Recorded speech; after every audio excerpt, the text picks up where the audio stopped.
right, we're gonna look at a new tool. Well, it's not really a new tool, but it's a new tool to me, from Accuracy One. And if you've watched any other videos, you know that I'm a huge fan of Kurt and what he does at Accuracy One. I have literally bought every tool he has, except for this one. I just happened to have an opportunity to test it. How could I refuse? I already own the precision primer gauge. I've got the concentricity gauge. I've got the bullet tipping die. I love how Kurt approaches our sport and the tools that he makes for it. So call me biased, that's fine. But his tools work, and I think they work better, or at least better for me than other tools on the market. So let's talk about the seating depth comparator. Most of you are probably using something like this. There's other brands that make them.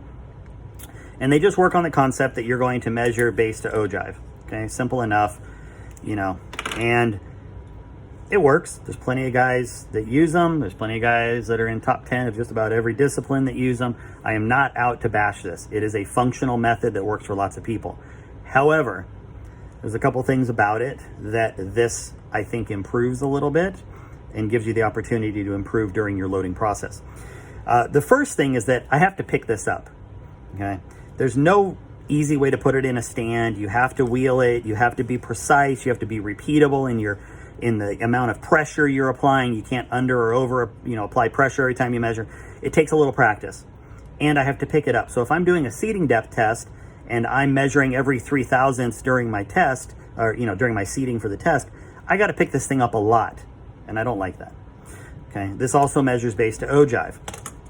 What Kurt's tool does is it measures shoulder to ogive, which he would contend is a more accurate or better measurement for what we do, because the bullet is technically moved forward out of your, away from the face of the bolt before it actually releases the bullet. And his contention is that if you measure shoulder to ogive, you will have a more consistent release of that bullet in terms of the distance to the lands. And having done a little bit of testing, I have seen a slight improvement as I've sorted these. So I think there's something to it. But let's talk about using the tool, because you're going to get it and you're going to go, what the heck am I supposed to do with this thing? Because you're so used to using a set of calipers. Well, you do the same thing. You go use Alex Wheeler's bolt drop method or bolt click, whichever, and you make yourself a dummy round that's to the lands, or you use the Stony Point, Hornady, whatever gauge you want to call it. Okay, either one works. Here's how we're going to do it. So I'm going to use the Stony Point as an example. We're just going to zero out the gauge, and we're just going to stick this in, okay? And then we're going to zero it. Now, this tool goes from, I don't know, something like 22 caliber all the way up into like, I don't know, at least 416 or something like that. I mean, it covers a very wide range of bullets. It is not a bullet-specific tool, nor does it have bullet-specific inserts, okay? It doesn't really need to because of how it works. So we're getting a measurement. We zeroed it. So the tool now gives us this number, which is just the relaxed number that would equal 0 for the depth. Now, I write this number down, and I'll show you. So I have, this is my logbook. I've got all my barrels in here, and I take measurements on all my barrels. They all have different colored tape on them so that I can know which barrel is which. And you can see that as a redundancy, I do still put down the Hornady number, and then I put down my accuracy number, okay? And why do I do this? Well, let's say I zero this out and I go, oops, okay? And then we saw that was 763, right? And maybe this tool, the bullet, I took this apart, I did it something else. Anyway, all I have to do is take anything that fits inside. I happen to use an Allen wrench, and I just slowly go up to 763.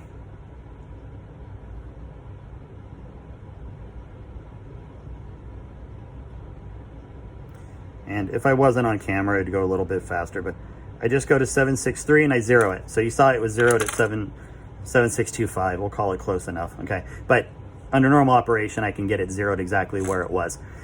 So you don't need this anymore if you have your base number.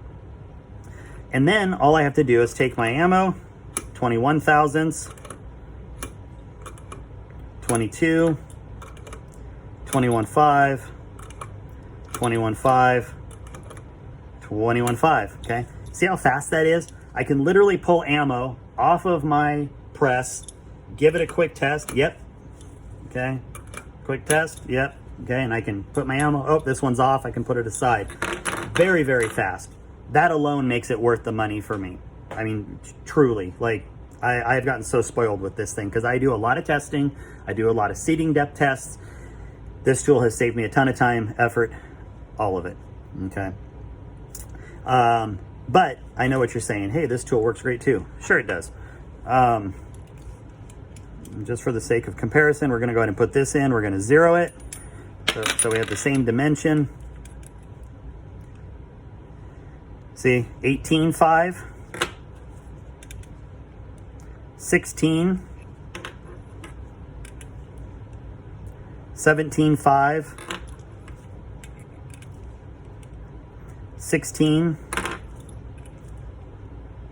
17. So you can see we covered almost twice the variance with this tool as we did with this. And that doesn't mean that the ammo is changing. We're measuring it two different ways, but I'm choosing to measure it based on shoulder to ogive now. Okay, so for me, this ammo is very consistent in how it shoots out of the chamber.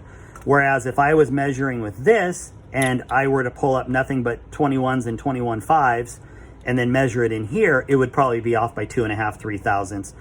It would be a flip-flop situation. Do you get what I'm saying? So, you know, you got to figure out how you want to measure, but I have found that I like how this works. And I've done a couple different things with it. You know, once I have my seating depth, and let's say I'm loading for a match or something, I'll bang out 100, 200 rounds, whatever I need for the match. And then I go through and I literally sort all of them from low to high. So I'll get out a couple boxes and, you know, I just take quick measurements, 16, 16, 16, 5, 16, 5, 16, 5, 17, 16. And it's just boom, boom, boom, boom, boom, boom, boom. And then now I have from this end to this end perfectly sorted and I shoot them in order.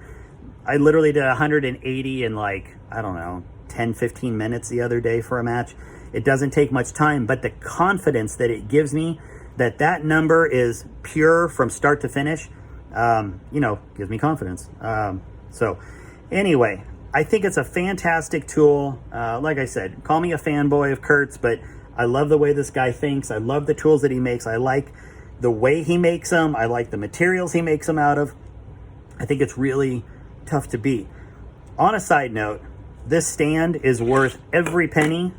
If I haven't told you already, this stand is worth every penny that he charges, because if you have other tools of his, now if I want to do my primer seating depth, I can simply slide this in and away I go.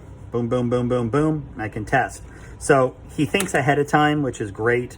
Like I said, I love the way he approaches things, and you know, there you go. So if you're looking for a different way to measure, if you're feeling like you're tired of using calipers all the time, if you feel like you never quite get an accurate number with these, if you just don't feel confident, consider the Accuracy One Seating Depth Comparator.